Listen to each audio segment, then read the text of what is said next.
Porfirio Díaz nació en Oaxaca el 15 de septiembre de 1830. Con apenas 3 años perdió a su padre en una epidemia de cólera. Muy joven se hizo cargo de su familia. Aprendió carpintería y otros oficios. Ingresó al seminario en 1843, pero lo abandonó para estudiar leyes en el Instituto de Ciencias y Artes de Oaxaca. Sin terminar la carrera, dejó los estudios en 1855 para apoyar la Revolución de Ayutla, que combatía al presidente Antonio López de Santa Anna. Inició así su carrera militar, que lo llevó hasta la cúspide del poder. Durante la rebelión, Díaz fue nombrado jefe político de Ixtlán, y al triunfo de los sublevados, el presidente Comonfort le otorgó el mando militar del Istmo de Tehuantepec. En 1860, a los 30 años, Porfirio Díaz salió por primera vez del estado de Oaxaca para pelear en el bando liberal durante la Guerra de Reforma. Después de la derrota conservadora, Francia decidió intervenir en México en apoyo de los monárquicos. En la batalla del 5 de mayo de 1862 contra las fuerzas francesas, Porfirio Díaz se convirtió en uno de los pilares de la victoria mexicana. Entre 1864 y 67, Díaz se distinguió por sus acciones militares en el estado de Oaxaca, entre las que se cuentan las batallas de Miahuatlán y La Carbonera. Cuando las fuerzas francesas se retiraron, Díaz avanzó sobre la ciudad de Puebla y logró tomarla. A partir de entonces se le llamó el héroe del 2 de abril.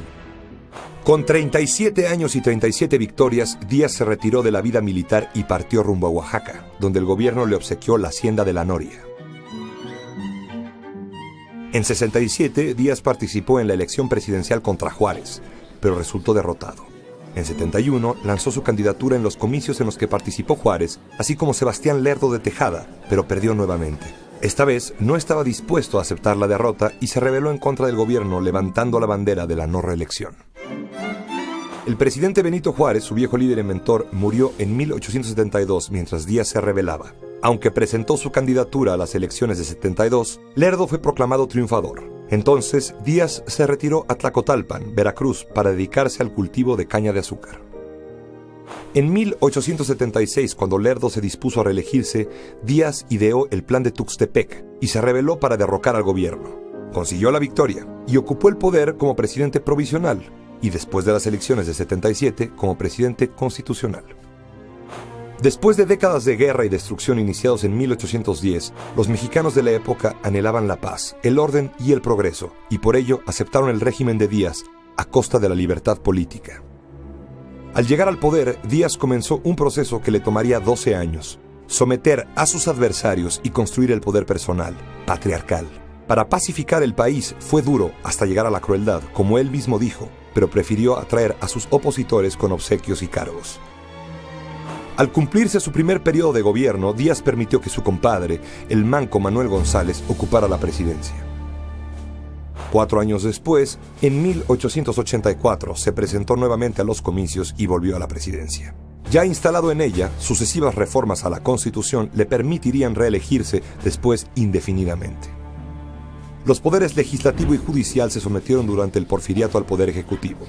Los diputados, más que elegidos, eran nombrados por el presidente Díaz. Lo mismo sucedió con los gobernadores de los estados y aún con autoridades menores. El periodismo, salvo notables excepciones, era complaciente con el presidente. Tras los años de marcado anticlericalismo durante los gobiernos de Juárez y Lerdo, bajo Porfirio Díaz hubo tolerancia hacia la Iglesia Católica. El arreglo de las finanzas públicas que emprendió el ministro de Hacienda Matías Romero y que continuó José Ives Limantur fue decisivo para el progreso material que caracterizó al porfiriato. En 1895 se logró el primer excedente en las finanzas públicas en la historia del país, y durante estos años, México pasó de unos cuantos cientos a 19,000 kilómetros de vías férreas. Cientos de nuevas fábricas textiles de cerveza, vidrio, acero se fundaron en diversas ciudades como Monterrey, Toluca, Puebla, Orizaba, Guadalajara y la propia capital del país. Las antiguas ciudades, con sus construcciones heredadas del virreinato, se poblaron con nuevas mansiones y edificios públicos. En el campo, los ingenios azucareros se convirtieron en verdaderas explotaciones industriales. A pesar de los logros financieros y materiales, por entonces, 1 de cada 2 niños moría antes de cumplir el año de edad. El 80% de la población era analfabeta. La propiedad se hallaba concentrada en pocas manos y la desigualdad social era palpable. La primera oposición seria al régimen de Porfirio Díaz ocurrió con la aparición de Regeneración, periódico publicado por el anarquista Ricardo Flores Magón. Las huelgas obreras de Cananea en 1906 y de Río Blanco un año después, que terminaron en sangrienta represión, se convirtieron en presagios de la revolución que se gestaba bajo la superficie aparentemente calma del país.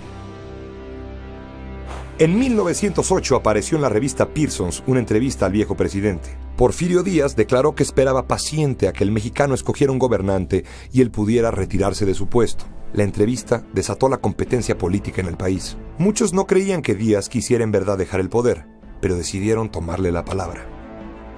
En efecto, Porfirio Díaz decidió presentarse una vez más a las elecciones que se celebraron en 1910 y se reeligió pasando por encima de los votos. El viejo dictador había decidido encabezar él mismo, a los 80 años y como presidente, los festejos por el centenario de la independencia de México que se habían venido preparando con todo lujo. Pero el estruendo del centenario nacional se confundió con otro estruendo, el del inicio de la revolución que, encabezada por Francisco I. Madero y bajo la bandera de la no reelección que el mismo Díaz había defendido años atrás, avanzaba triunfante. El 25 de mayo de 1911, agobiado por las derrotas, la enfermedad y la edad, Porfirio Díaz presentó su renuncia al Congreso. Poco después partió a su destierro a bordo del barco Ipiranga, rumbo a Francia, el exilio, en el que moriría en 1915. Sus restos siguen en París.